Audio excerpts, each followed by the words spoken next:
Okay, welcome everybody to Core 2 from June 2011, question 1.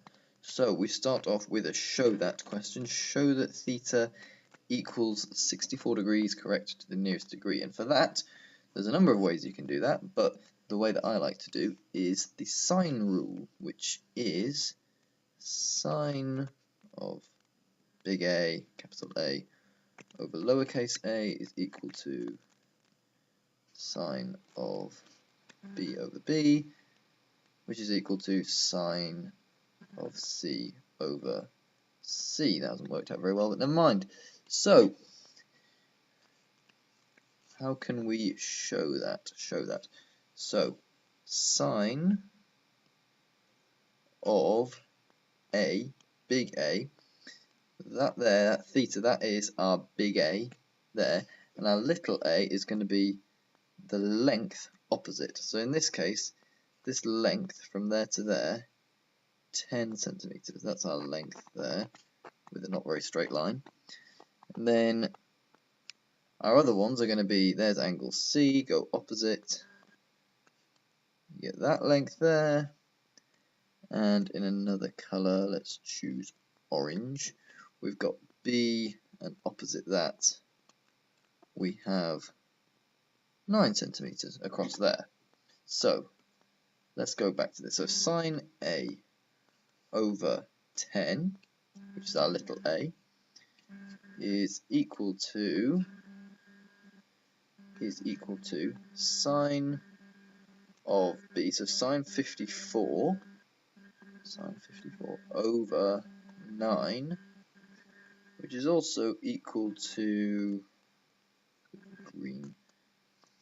sine c, which we don't know, over little c, which we also don't know. So let's get rid of that. We don't need that.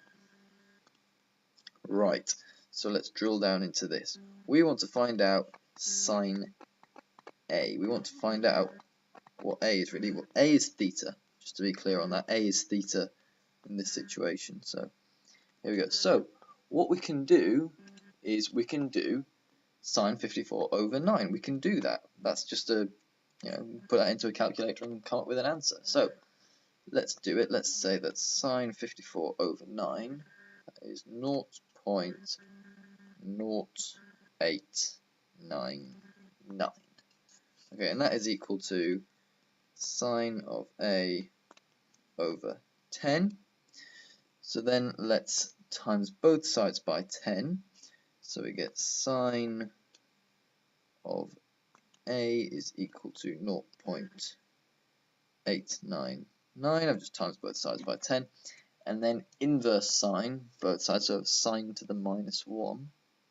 There we go, so you can do sine to the minus 1 of answer.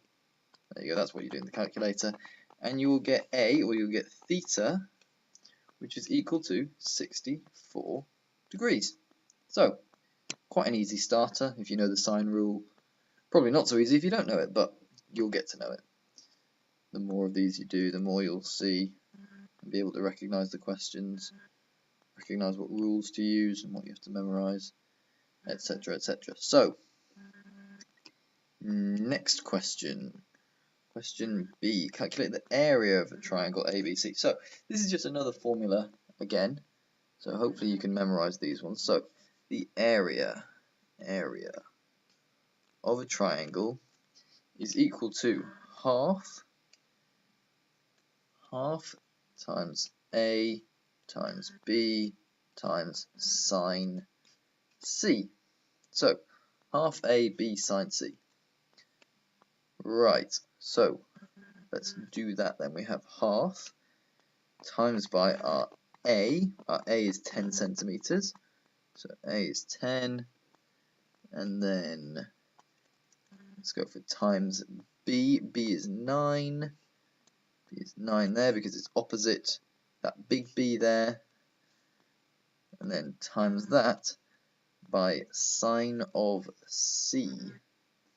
Hang on, have I done that right? Half A, B, sine C. Yes, I have done that right.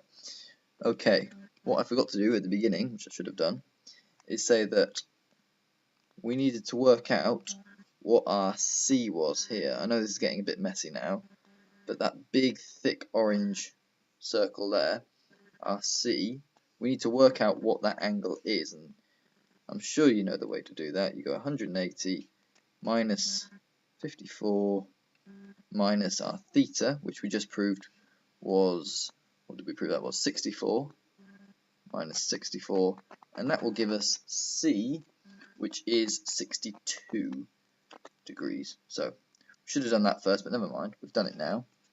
So sine C, so sine 62, and if we put all that into the calculator, then we are going to get, what are we going to get? We're going to get 39.7.